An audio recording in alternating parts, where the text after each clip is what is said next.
पंचायत समिती आंबेगाव व डीजी फाउंडेशन आंबेगाव तालुका यांच्या संयुक्त विद्यमाने अवसरे खुर्द येथील कवयित्री शांता शेळके सभागृहात दिनांक 16 सप्टेंबर 2024 रोजी ग्रामविकास परिषद व मार्गदर्शन शिबिर कार्यक्रम पार पडलाय। या कार्यक्रमाच्या अध्यक्षस्थानी राज्याचे सहकार मंत्री दिलीप वळसे पाटील हे होते। यावेळी उपस्थित मान्यवरांना शिवाजीराव पवार यांनी मार्गदर्शन केलं। कार्यक्रमासाठी माजी खासदार शिवाजीराव आढळराव पाटील, संतोष पाटील यांसह विविध मान्यवर मोठ्या संख्येने उपस्थित होते। यावेळी उपस्थित प्रमुख व्यक्ती शिवाजीराव पवार यांनी ग्रामविकासच्या वाटा या विषयावर उपस्थित सरपंच, उपसरपंच, ग्रामसेवक यांना मोलाचं असं मार्गदर्शन केलंय। तर सहकार मंत्री दिलीप वळसे पाटील यांनी उपस्थित सरपंच, उपसरपंच यांना मार्गदर्शन केलं। मित्रांनो, जलयुक्त शिवार अभियानामध्ये राज्यातलं 200 लाख रुपयाचं बक्षीस माझ्या गावाला मिळालं। त्या पोतीतलं लाखात करून सांगितलं, कारण आपण सरपंच आहे। त्यामुळे सरपंचांना असं हसतं खेळता असलं पाहिजे, जरा उत्साही असलं पाहिजे, अशी पण एखादी चिठ्ठी मारायला हरकत नाही। कारण सरपंचानं मान टाकली की गावाच्या विकासानं मान टाकली या मताचा मी आहे। हो, त्यामुळं या गणपतीपासून मागच्या गणपतीपर्यंत प्रांताधिकारी साहेब ज्या ज्या बाईला गावातल्या मुलगी होते तिला गणपतीच्या दिवसामध्ये आम्ही 5,000 रुपये सुकन्या समृद्धी योजनेचं खातं काढून तिला देऊन टाकतो पुस्तक। आमचा ग्रामपंचायतचा उपक्रम आहे।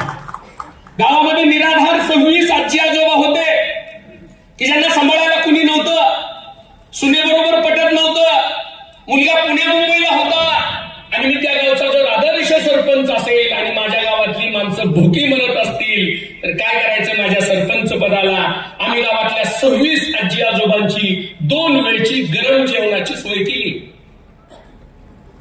मग मी त्या गावचा सरपंच म्हणून काम करू शकतो।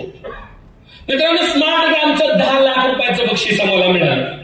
तंटामुक्त गाव समितीचा विशेष पुरस्कार 5 लाख रुपयाचा आम्हाला मिळाला।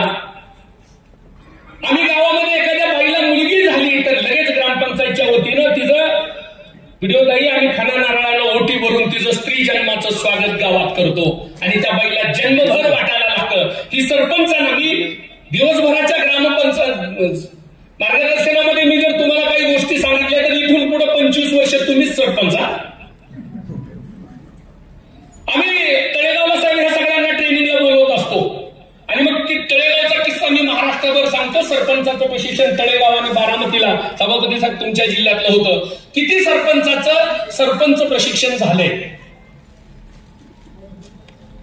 की अशी 20% माणसं आहेत की यांचं सरपंच प्रशिक्षण झालंय आणि तेव्हा यांना कळतं की सरपंच काय आहे। काही जणांना तीनदा बोलवून नोटीस काढले तरी ती आली नाही। आजचं मार्गदर्शन ऐकलं की ती तिकडे येणार। मग आम्ही व्हिडिओ साहेबांना सांगितलं की साहेब तुमच्या तालुक्यातले सरपंच येत नाहीत, त्यांना पत्र द्या, नोटीस काढा। एका ग्रामसेवकाने एका फेटेवाल्या आजोबाला तिकडे बोलवलं। त्यांनी सांगितलं की भाऊसाहेब तुम्ही जर मला तिथं माझ्या प्रश्नाची उत्तरं देणार असाल तर मी त्या ट्रेनिंगला येणार आहे। मीटिंग मध्ये तुम्ही काहीच बोलू देत नाही। असं होतंय का तुमच्याकडे? असं झालं ना तर हसायला शिका। मी मगापासून ह्याच्यातले 2 सरपंच बघतोय, पहिल्या 5-6 रांगेत आहेत। मी त्यांच्याकडे बघणार नाही, त्यांचं नाव सांगणार नाही। सगळी उत्साही माणसं आहेत, पण 2 सरपंच इतके टेन्शन मध्ये बसले।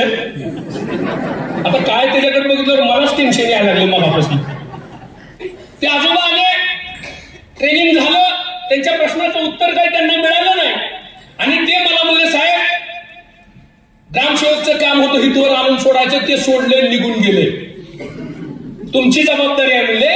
मी आजोबा तुमचा प्रश्न काय आहे? ते म्हणजे मला सगळं कळलं। ग्रामसभा कळली, मासिक सभा कळली, वंचित घटकांची सभा कळली, बालकांची सभा कळली, माझं 30 लाख रुपये अडकलेत म्हणले इथं, ती कधी निघतात तेवढं फक्त सांगा। मित्रांनो, हा प्रश्न आजोबाचा नाही, हा प्रश्न तुमच्या सुद्धा अनेकांच्या मनांमध्ये आहे। तुमचं मनापासून अभिनंदन। तुमच्या हातून गावाचं चांगलं काम व्हावं म्हणून पांडुरंगानं तुम्हाला सरपंच म्हणून निवडलंय। काळ्या आणि इकडे पण सांगायला लागतं, पुणे हा सुधारलेला जिल्हा आमच्याकडे समजतात। मी साहेब ग्रामसाहेब एकदा उमरग्याला ट्रेनिंगला गेलो होतो। इकडे पुण्यामध्ये ना नुसतं असं वक्त्याच्या 2 शब्दांमधला पॉज हा टाळ्यांचा असतो हे लोकांनाच कळतंय। तिकडे खाली टेंभुर्णीकडे वाजवतोय. सोलापूरला गेला तर 1 तासा 2 तासानं त्याच्या लक्षात येतं मगा वाजवायला पाहिजे होत्या.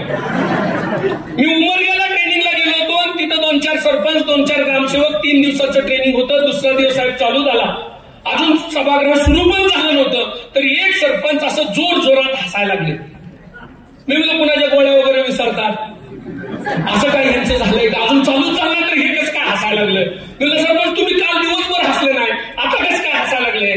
ते म्हणले साहेब तुम्ही काल सांगितलेला जोक मला आता कळला. हा हे सरपंच आहे, हेच पुढच्या वेळेस होत आहे. मला त्या दोघांनी त्या अंचलताईला छान बांधून टाकलं. त्या दोघांकडे बघितल्यावर मी बेंडे पाटील साहेबांना असं म्हणलं की ह्यांचं जर हे बहुतेक सरपंच आहेत इतके आवडून गाठ्याने आणले. मी खूप ऑफिशियल बोलावं, खूप सरकारी भाषेत बोलावं याच्यासाठी आलोच नाही, कारण सरकारी तुम्हाला सगळं कळतंय. तुम्हाला खरं सांगतो, तुमच्यापैकी कितीतरी महिला सरपंचाला आता असं वाटायला लागलंय काय बुद्धी सुचली सरपंच झाली.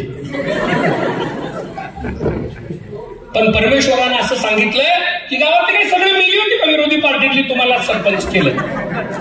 पण परमेश्वराला असं वाटतंय की ही 5 वर्ष दिलेली संधी आहे आणि या 5 वर्षाच्या संधीमध्ये तुम्ही प्रचंड काम करू शकता. पण हल्ली जरा विकास गाव पातळीवर थांबलेला दिसतोय आणि त्याचं कारण ही निवडणुकीची जी पद्धत आता काढलेली आहे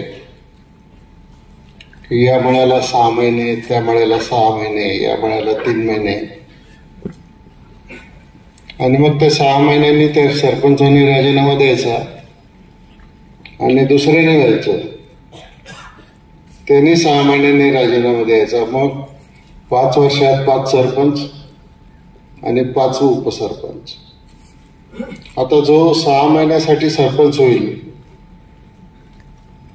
तो समजून घेण्यातच त्याचा वेळ तेवढा जाईल आणि समजून घेतलं की त्याची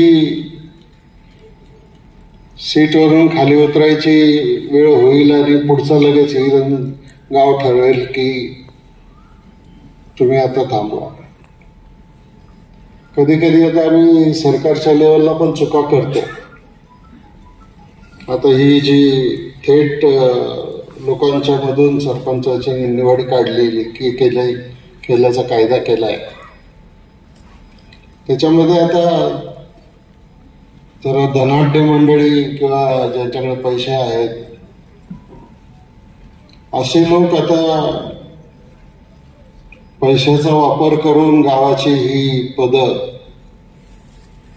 त्या ठिकाणी मिळवायला लागलेली आहे. सगळ्याच गावात असं होतं असं मी मानत नाही, पण पूर्वीच्या पद्धतीप्रमाणे वॉर्डातला पंच निवडून आला की मग त्याच्यातून सरपंच निवडला की सगळ्यांनी मिळून चांगलं काम होतं आणि चुकीचं काम होत असेल तर त्या सरपंचाला सुद्धा त्या ठिकाणी आपल्याला लगेच बदलवता येतं.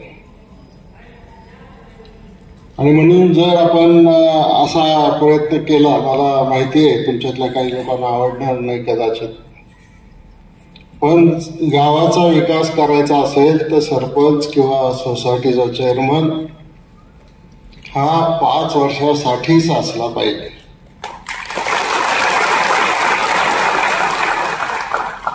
आणि एकदा ग्रामपंचायतच्या निवडणुकीत पैसे वाटायची सवय लागली की आता काय काय लोक जे थेट निवडणुकीत उभे राहतात ते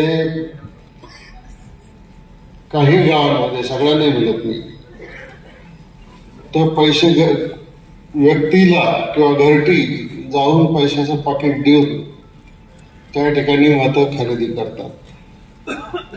आणि मग एकदा ग्रामपंचायतला ही सवय लागली की मग जिल्हा परिषद, पंचायत समिती,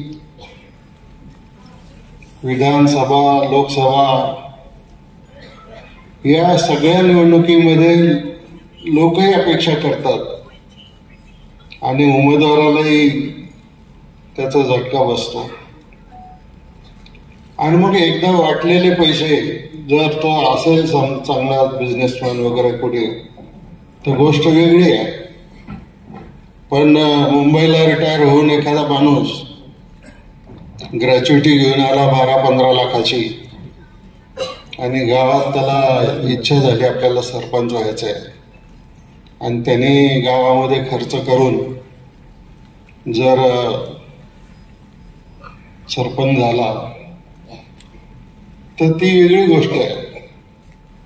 पण ज्याच्याकडे काहीच नाही तो सरपंच झाला तर शेवटी तो सुद्धा आपले खर्च झालेले पैसे वसूल करण्याच्यासाठी काही ना काहीतरी त्या ठिकाणी युक्ती काढेलच आणि त्याचा प्रयत्न त्या ठिकाणी करेल.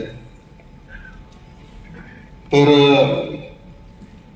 असं होणार नाही याच्यासाठी काळजी घेतली पाहिजे. आज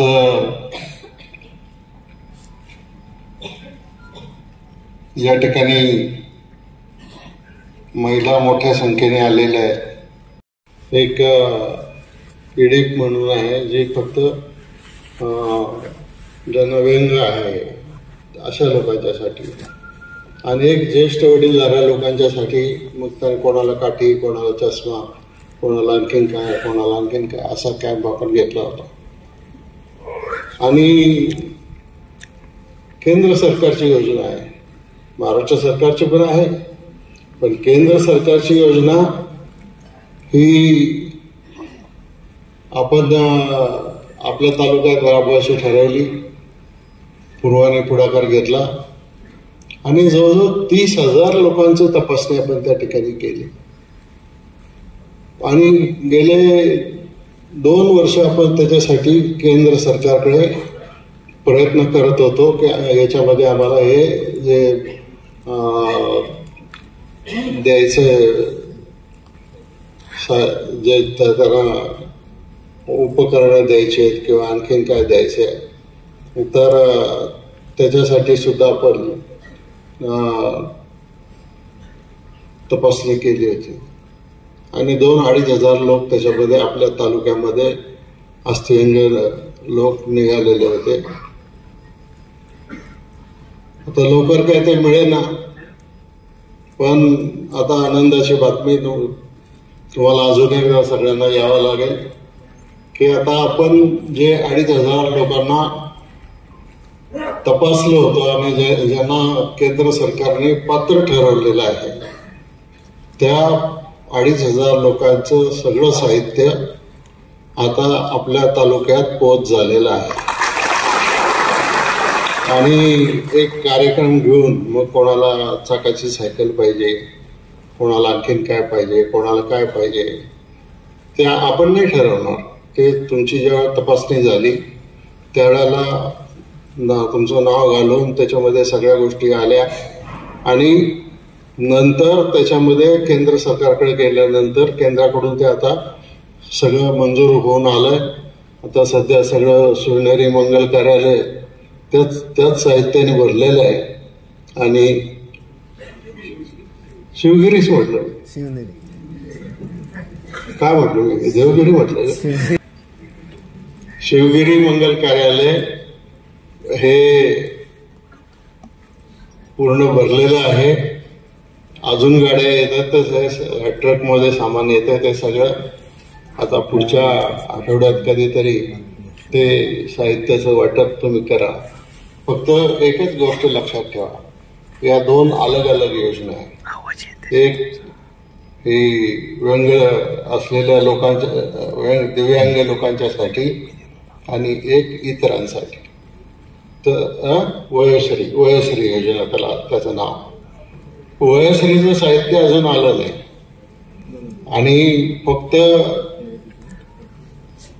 दिव्यांगांचं साहित्य आलेलं आहे. आता दिव्यांग आहेत 2,500 आणि इतर आहेत 28,000. आता 2,500ला वाटलं की उरलेले 28,000 विचारणार आमचं काय, आम्हाला नाही मिळालं, आमच्या गावाला नाही मिळालं. मग आता आली निवडणूक, घेतो पाहून. त्यामुळं त्याचाही प्रयत्न आपला चालू आहे. आज उद्या कधीतरी त्याला यश येईलच आणि सगळ्यांना जे द्यायचं आहे ते द्यायचा आपण प्रयत्न करू.